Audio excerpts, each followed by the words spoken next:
किसी महान आत्माओं की कोई भी प्रशंसा, कोई भी उत्सव मनाने के पर्पस दो होते हैं। एक पर्पस होता है कि वैसा मैं बनूं, दूसरा पर्पस होता है कि इसको सारा जगत जाने। भावना और प्रभावना। महान आत्माओं के जब भी उत्सव मनाए जाते हैं उसमें दो बातों का ध्यान रखना चाहिए।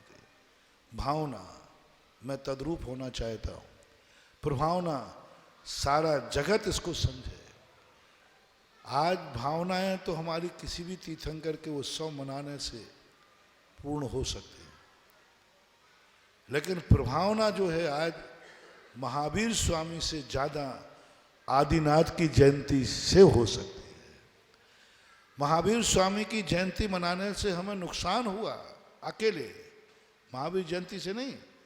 24 तीर्थंकरों में मात्र महावीर स्वामी को हमने इतना जोर दे दिया, इतना जोर दिया।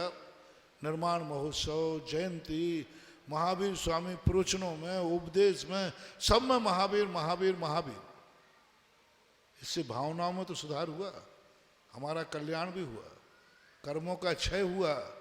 नुकसान इतना हुआ कि सारा जगत जानने लगा कि जैन धर्म के संस्थापक महावीर स्वामी हैं। और महावीर स्वामी 2500 से लगभग कुछ वर्ष पहले हुए। यानी जैन दर्शन की उम्र कितनी है? 2500 साल। बस ये स्थिति बन गई।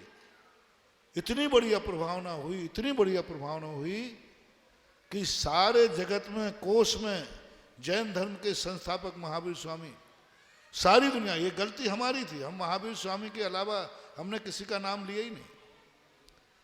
हमने उत्सव मनाया महावीर स्वामी के, निषेध नहीं कर रहा हूं। इस हानि की पूर्ति करने के लिए आज सारे जगत को दिखा देना है कि महावीर हमारे संस्थापक नहीं है, इसके पहले भी 23 तीर्थंकर हो गए। और ऋषभ देव के जो स्थितियां हैं, महावीर स्वामी को देख करके अन्नमति कहते हैं, महावीर स्वामी की जयंती मनाने से हमें क्या लाभ है? क्या लाभ मिलने वाला है? क्या उपलब्धि है? क्या किया उन्होंने? ना राज्य चलाया, ना जनता को सुख दिया, अपना जन्म लिया और 30 वर्ष में दीक्षा लेके कल्याण कर गए। इसका जवाब ऋषभ देव से दे सकते हैं कि ऋषभ देव एक ऐसे तीर्थंकर हैं जिसने सारे जगत को सब कुछ दिया और मोक्ष मार्ग को भी सब कुछ दिया। इसलिए आज जगत में जो कुछ भी है सब ऋषभ देव की देन है। चाहे मोची शिल्प बना रहा हो, चाहे कुमार मटके बना रहा हो, चाहे दर्जी सिल रहा हो, चाहे किसान खेती कर रहा हो, चाहे व्यापार कर रहा हो, इन सब के परम उपकारी आदि ब्रह्मा ऋषभ देव आदिनाथ है। इसलिए, और दूसरी बात है, आज डे का दिन चलता है रे, वो शिक्षा दिवस, मदर डे और भी वैलेंटाइन डे आदि, कितने डे का आज बहुत चल रहा है। तो अब इसी हवा में बहते हुए पिछली बार हमने कहा था कि अपन भी एक तीर्थंकर दिवस मनाओ, और तीर्थंकर दिवस का हमने पूजा भी कराई थी आदिनाथ की। तीर्थंकर दिवस कैसे मनाना, लॉकडाउन में तुम लोग कम घरों में बंद थे, तो तीर्थंकर दिवस के रूप में, क्योंकि सबसे पहले तीर्थंकर इस युग के कौन हुए, तो चैत बदी नौमी तीर्थंकर दिवस के रूप में सारे जगत को मनाना चाहिए। और उसको सारे दुनिया में हर व्यक्ति को कहीं ना कहीं, कोई कवि सम्मेलन के माध्यम से, कोई नाटक के माध्यम से, कोई षट कर्मों की झांकी लगा करके, जो उपकार, कोई ब्राह्मी शूद्री के ज्ञान से, कोई ऋषभ देव की 72 कलाओं से ऋषभ देव को उपदेश देते हुए ऐसा नाटक एकांकी करे कि ऋषभ देव 72 कलाएं सिखा रहे हैं। ऋषभ देव को उस राज्य अवस्था में प्रस्तुत करें, षट कर्म सिखा रहे हैं, षट कर्मों की झांकियाँ, 72 कलाओं की झांकियाँ, और उनके किए हुए उपकारों की झांकियाँ, उनकी तपस्या का दृश्य, उनके आदि और भी चर्याएं जो हैं, किसी रूप में आचार्य भगवान ऋषभ देव को जीवित करो तो ही तुम प्राचीन सिद्ध हो पाओगे इतिहास में। अन्यथा तुम भगवान महावीर स्वामी से अपनी भावना तो पूरी कर लोगे, लेकिन प्रभावना खत्म हो जाएगी। भावना से हमारा कल्याण होता है, भावना से संस्कार बनते हैं, और प्रभावना से संस्कृति बनती है। संस्कृति रास्ता बनता है, राज चिन्ह बनते हैं, अतीत बनता है। हमारे जाने के बाद उसकी खुशी के लिए रास्ता मिलता है। भावनाएं एकाकी होती है, प्रभावनाएं पीछे को लेकर के भी चलती है।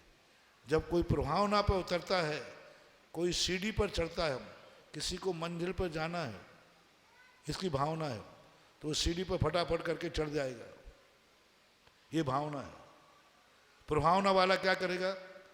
सीढ़ी पर आगे चढ़ने के बाद पीछे की सीढ़ी को मुड़ के देखेगा कि मेरे चढ़ने से पीछे की सीढ़ी टूट तो नहीं गई। क्यों? मेरे जैसा कोई पीछे आने वाला है। ये प्रभावना कहलाती है। हमारे बाद भी सीढ़ी को सुरक्षित छोड़ना प्रभावना है, और अपने आप में मंजिल पे चले जाना भावना है। महावीर स्वामी की कार्य करने से हम भावना की पूर्ति करेंगे, और ऋषभदेव की जयंती मनाने से हम प्रभावना और संस्कृति की रक्षा करेंगे। इसलिए आपको सभी मंदिरों में महावीर जैसे स्वामी जैसी जयंती सुबह उठ करके प्रभात फेरी निकालो। सभी लोग जैसे महावीर जयंती पर प्रभात फेरी निकालते हैं, कोई पैदल चल के प्रभात फेरी निकालते हैं, कोई साइकिल से निकालते, कोई मोटरसाइकिल से निकालते, कोई ना कोई उत्सव प्रभात फेरी निकालो। प्रभात फेरी के बाद सब लोग अपने भगवान का जुलूस निकालो, जैसे महावीर जयंती निकालते हैं। भगवान के जन्म कल्याणक की झांकियाँ आदि लगाएं, और जुलूस लगाने के बाद सभाएं करें, और सभाओं में ऋषभदेव के संसार को जो उपकार हैं उन उपकारों का बखान करें। विद्वानों को बुलाएं, कवि लोगों से कवि सम्मेलन कराएं, ऋषभदेव के उपकारों पर कवि सम्मेलन हो। एक कविता ऋषभदेव पे पढ़ देते हैं और फिर कविता चलती है रात भर, कौन सी, वो तुम्हें मालूम है। ऋषभदेव के उपकारों पे बताएं ऋषभ। तो ऐसे कवि सम्मेलन, वक्ताओं को बुलाएं, पंडितों को बुलाएं, ब्रह्मचारी को बुलाएं, ब्रह्मचारिणी को बुलाएं, जो वक्ता होते हैं उनको बुला करके आम सभा करें, और आम सभाओं में लोगों को बताने का प्रयास करें। ऐसा आदिनाथ जयंती, और आदिनाथ जयंती को बस महावीर जयंती के समान उत्साह के साथ मनाना शुरू करना चाहिए, करना ही है।